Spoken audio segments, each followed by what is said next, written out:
Bakit ang mangmang ng karamihan sa mga Filipino na nanonood ng sine? Nanood kasi ako ng sine na itong nakaraan and busit na busit talaga ako sa mga kasama ko doon sa sinehan. Oo, I know, hindi ko naman narentahan yung buong sinehan, pero alam mo yon, basic etiquette na lang, di ba? Honestly, sobrang nakakatromang manood ng sine dito sa Pilipinas kasi nakaka-trigger yung mga makakasama mo eh. Ito yung mga i-discuss ko ah. Hindi na ako gagamit ng picture sa background. Pure rage na lang to. Unang-una, yung gumagamit masyado ng flashlight. Okay lang naman gumamit ng flashlight kapag lalakad ka papasok ng sinehan kasi nga hindi mo makita yung dadaanan mo. Pero once na nakaupo ka na, huwag ka nang gumamit ng flashlight. Kada minuto gumagamit ng flashlight, kapain mo yung gamit mo! Yung nakakabwisit pa dyan, that doesn't make sense. May mga gumagamit ng flashlight habang kumakain sila. Like, hindi nyo ba makita saan yung nilagay yung popcorn? Ba't kailangan nyo pa ng flashlight? Yung nakakabwisit pa dyan, yung gumagamit ng flashlight, tapos hindi niya iniisip kung saan tumatama yung flashlight niya. Alam mo yung kulang na lang, itapat niya sa mukha mo yung flashlight eh. For example, nakaupo ako sa gilid, ganyan. Tapos may flashlight, ganyan, oh. Hindi tamang-tama, nakaka-distract, oh, di ba? Ang sarap suntukin eh. Kung literal na nakaganito pa nga sa mukha mo yung flashlight, sinong hindi maiinis dyan? Kung gagamit ka man ng flashlight, itutok mo lang sa sahig. Kung gagamit ka ng flashlight, itutok mo lang sa may gilid-gilid, hindi yung kung saan-saan mo pa tinututok. Kay said, okay lang naman gumamit ng flashlight kapag papasok ka ng sinehan eh. Pero again, sana agahan nyo naman po. Sana nga i-adapt din ng mga sinehan yung ginagawa nga doon sa mga theaters na once na nag-start na nga yung show, hindi na nga nagpapapasok. I know yung iba nalalate or whatsoever, pero sana man lang kung magpapaschedule ka, yung pinaka-convenient sa'yo na ta. Kasi minsan okay lang naman kasi nga mabilis lang sila nakakaupo, hindi sila gamit ng flashlight. Pero yung nakakainis dyan, yung ang tagal nakatayo, tapos ang tagal naghahanap ng upuan nila. Eh kung inagahan nyo, edi sana nakaupo kayo agad. Yung late ka na nga dumating, tapos nakaka-istorbo ka nga doon sa ibang mga nanonood, tapos siya, nakatayo pa din doon, nagpe-prepare pa rin ng paano yung pag-upo niya, ganun. Hindi ba nakakabwisit yun? Okay, next, yung mga maingay sa sinehan. Ayan yung sobrang palaging nangyayari eh. Alam mo yung kung mag-usap, akala mo hindi na sila makakapagkita ulit? Boss, nasa sinehan kayo ha? Wala kayo sa park. Okay lang naman yung mga reaction, halimbawa pag horror, sisigaw, "Ay! Ay!" Ganon. Pag action, biglang, ang galing ni John Wick, oh! Pero yung papansin na ingay, ayan yung kinakabusitan ko eh. Yung tipong habang nanonood, gumagawa ng mga unnecessary sounds and reactions para lang magpapansin sa ibang mga nanonood. Alam mo yung sisigaw ng, "Oh my God! Ayan na siya!" Para lang makuha yung attention ng iba. Tapos ayun, alam mo yung mga papansin lang talaga. Meron pa nga yung mga nag-uusap na magkaibigan. Alam, mamaya na kayo mag-usap te. Don't get me wrong, okay lang naman mag-usap sa loob ng sinehan. Pero at least bilisan nyo man lang and hinaan nyo naman. Hindi nyo naman i-discuss yan pagkatapos manood eh. Ano ba yan? Hindi nyo ba kayang tumahimik for 2 hours ganon? Pinaglihi ka ba sa manok? Minuminuto? Pak, pak, pak, pak.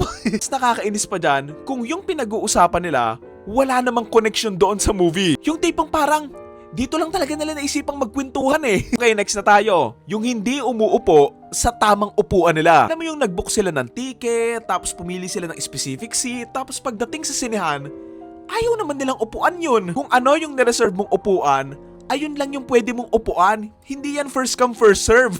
Ayun yung sobrang nakakainis na nakakatanga eh. Mapa-online man or face-to-face kang nag-book ng ticket, ikaw pa rin yung mamimili ng upuan mo eh. Yung iba kasing kupal na nanonood ng sine, pagkapasok nga nila ng sinehan, dun lang nila marirealize na ang pangit ng seat nila. So ang gagawin nila, lilipat sila. Like, hindi pwede yon.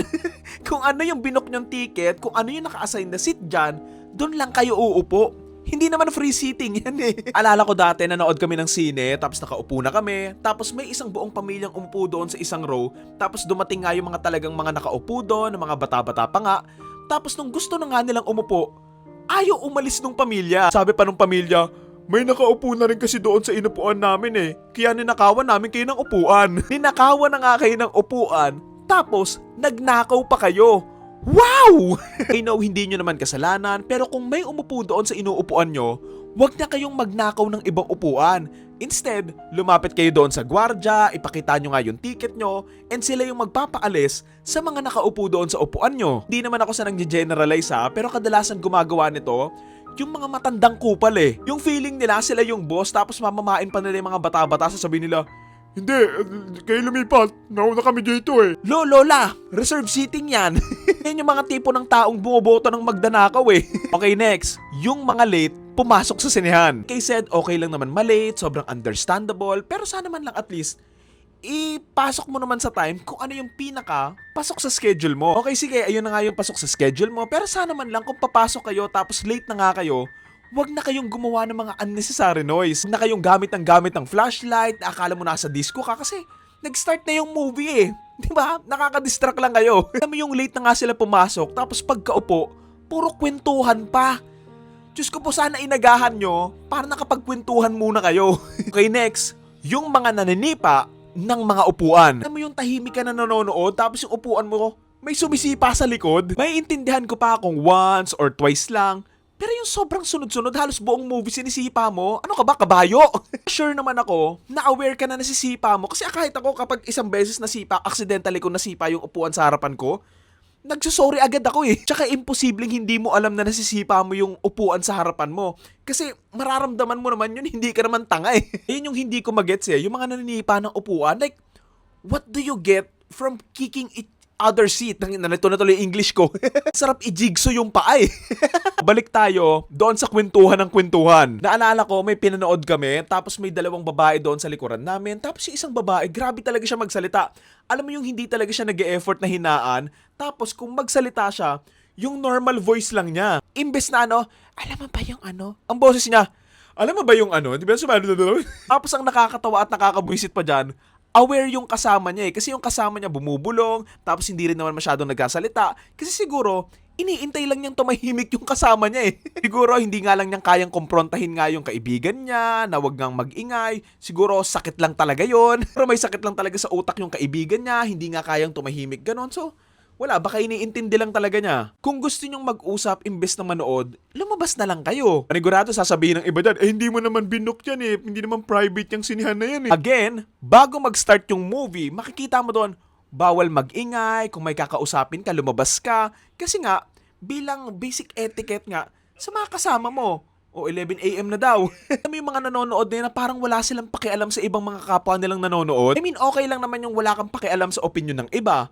Pero kung nakakaistorbo ka, nakakasagabal, and yun nga, nakakaistorbo ka nga ng ibang tao, at least man lang, maging makatao ka man lang. Okay, next. Yung mga picture and video habang nanonood ng sine. Boy, manood ka na lang. Para saan yan sa story mo? Magpapapansin ka sa ibang mga taong walang pakialam sa'yo? Just finish watching. Tignan niyo na itong pinicturean ko habang nanonood ng sine. Again, piracy is a crime. Naalala niyo yung commercial ni Derek? Pare, pulis ako. Di ba? Bawal mag-video or mag-take ng pictures habang nanonood ng sine. Ang nakakalungkot pa dyan, walang action yung sinehan sa mga ganyan eh. Halos 10 out of 10 tuwing nanonood ako ng sine, may nagpi-picture and may nag-video, and wala namang pakialam yung mga gwardya. Bale sana kung patago eh, pero yung iba talagang ganyan na ganyan yung cellphone, tapos talagang harap-harapan, pero ayun, hindi naman nila hinuhuli. Siguro sana ang isa sa mga ipatupad nila sa mga sinehan, bawal magpasok ng mga gadgets or phones sa mga sinehan. Hindi lang din kasi sa pagpipicture and pagpi-video nakakainis yung mga nagsi-cellphone sa sinehan eh. Yung antaas ng brightness ng cellphone, tapos cellphone yung nasa harapan mo, sobrang nakaka-distract. Kahit nga hindi nasa harapan mo eh, kahit nasa gilid mo lang or whatsoever, mapapansin mo kasi nga, madilim sa sinehan eh. Sabihin ng iba dyan, wag mo nalang pansinin. Eh yun nga eh, nakaka-distract siya and makikita mo siya sa peripheral vision mo unless siguro, bulag ka. Partly yung mga ganitong reklamo, kasalanan din talaga ng mga sinehan eh. Oo, may nilalagay silang bawal mag-video, mag-picture, bawal mag-ingay, ganito ganyan. Pero doon sa mismong sinehan, wala namang nakatoka ng mga gwardya na nagbabantay. Kaya ayun,